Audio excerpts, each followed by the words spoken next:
Nuestros restaurantes siguen con sus cocinas abiertas. Apoyémoslos pidiendo. Ellos siempre estuvieron ahí para nosotros. Estamos haciendo todo para darte el mejor servicio. Seguimos pedaleando para entregar lo mejor de cada uno. Vos quédate en tu casa. Apoyémonos entre todos. Pedido ya.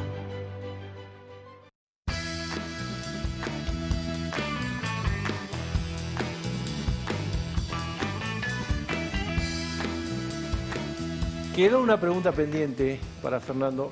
Grabois, ¿estuvo bien en reaccionar así con los alimentos? A mí no me gusta que cuando Juan se enoja, pero Se enoja pero bastante, se enoja seguido. Pero en esencia tiene razón, te da bronca. ¿Cómo te va a dar bronca? A ver, las organizaciones sociales, de 3 millones de pibes que tiene Argentina, 1 millón comen en los comedores de las organizaciones sociales. Se venía discutiendo y tratando de resolver con Daniel Arroyo la necesidad de que aceleremos desde el Estado la entrega más rápida de mercadería. Entonces se trabaja, se empuja, incluso Juan había recurrido a personas, amigas o conocidas de él que son empresarios importantes para buscar aporte o donaciones de empresas o de personas de buen pasar económico, y en todo ese lío aparece este precio, te da bronca.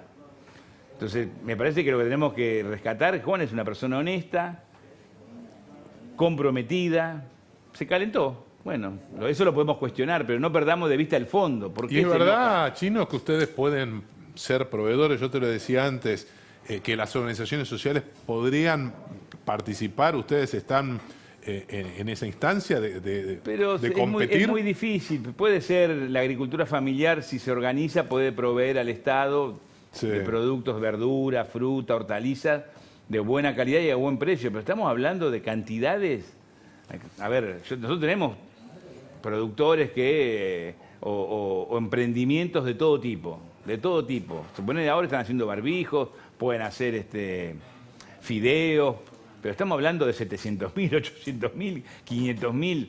Eso generalmente, ¿en quién queda? O en el productor, ir a comprar aceite directamente al productor, o en las grandes empresas. De a poco nosotros tenemos que ir ampliando nuestra capacidad de trabajo para poder hacerlo. Podemos abastecer un colegio, podemos abastecer 10 comedores. En general, seguramente habrá alguna organización que tenga más capacidad. Pero es difícil porque no tenés ni el capital ni la posibilidad, para la espalda financiera para afrontar ese tipo de... Pero de a poco la economía popular tiene que ir ganando terreno, como va pasando en otros lugares del mundo, para competir con productos que son de mejor calidad, más baratos, más ricos, más sanos.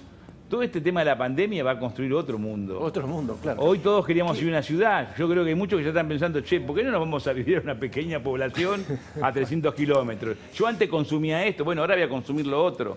En este cambio de cultura que seguramente se va a generar después de que termine esta tragedia, también se va a revalorizar a la economía popular y a los sectores populares que muchas veces son invisibles. Me pregunto si Daniel, me pregunto si este nuevo mundo tiene que ver con el escrito que le presentó Cristina Lacorte, Laura. Bueno, cambio de cultura. Sí, un cambio de cultura que tiene algún interés de fondo, ¿no? También hay que decirlo con todas las letras.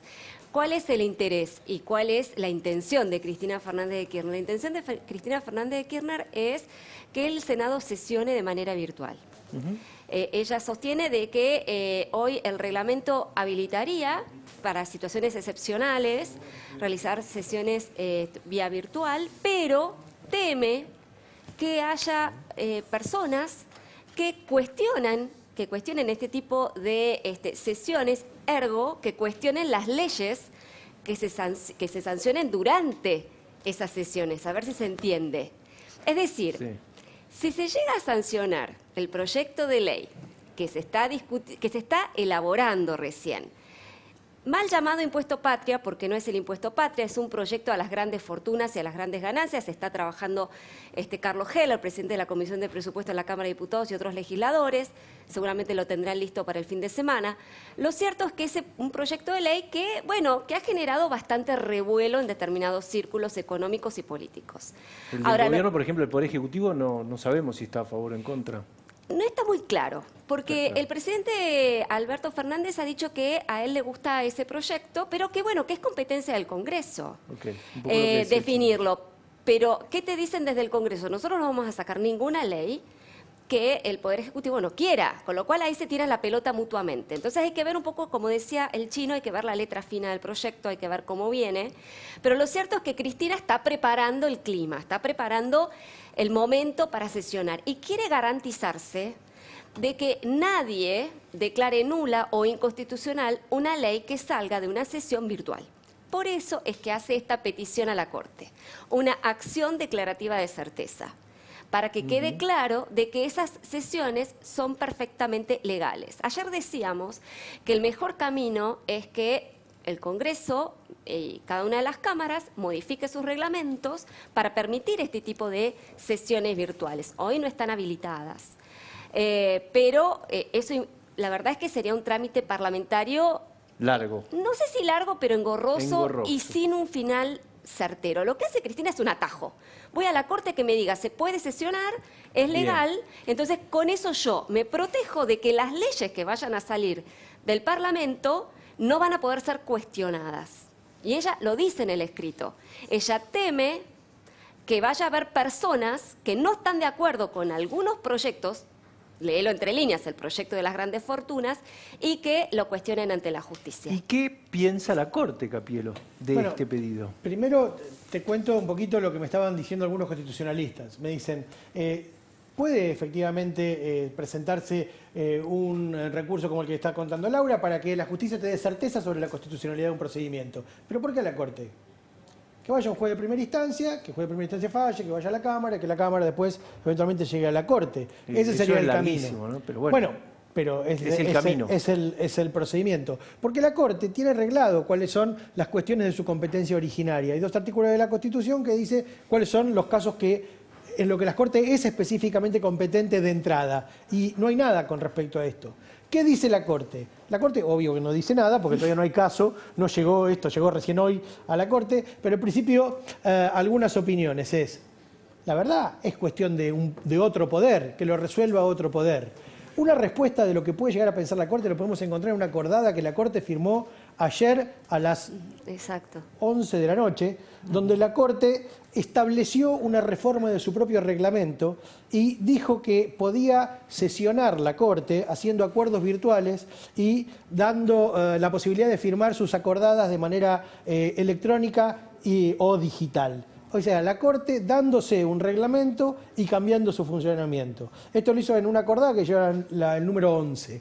Y a las 11 de la noche... A las 11 de la noche se conoció esta acordada. Esto bien puede ser la solución que esté pensando la Corte, que sería más adecuada para el problema que le está planteando Cristina. Chino, bien cortito y te agradezco desde ya otra vez.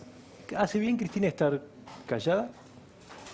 A mí me parece que está acompañando un proceso donde obviamente se ha construido una figura que, al ser titular del Poder Ejecutivo y haber construido una empatía con sectores mucho más amplios incluso de los que lo votaron, su tarea como vicepresidente es acompañarla. Pero somos raros. Cuando habla, porque habla. Cuando no habla, porque no habla. Si viaja, porque viaja. Si no viaja, porque no viaja. No lo digo por vos, digo porque escuché a algún dirigente, es un disparate que no hable. No sé. Me parece que la tarea está apuntalando la tarea del presidente. Menuda tarea tiene el presidente. Obviamente, esto es una tarea de todos los argentinos, no lo va a resolver solamente el presidente. Lo va a resolver la política, la clase dirigente y la sociedad. Si nosotros no jugamos un rol protagónico como pueblo, es difícil salir de esta crisis. Yo siempre le decía la otra vez a un amigo, cuando Churchill sacó los 300.000 soldados de Dunkerque, no lo sacó la flota inglesa, que era la flota más importante del mundo. Lo sacaron las lanchas de alguna persona que tiene un yacht muy importante y otro que tiene un botecito que iba a remo. Bueno, ese es el rol que va a jugar el pueblo argentino. Esto se juega con gobierno, con dirigentes, con empresarios, pero sobre todo con el protagonismo nuestro. Muchas gracias, Chino. Gracias a ustedes. Muy amable. Corte y volvemos.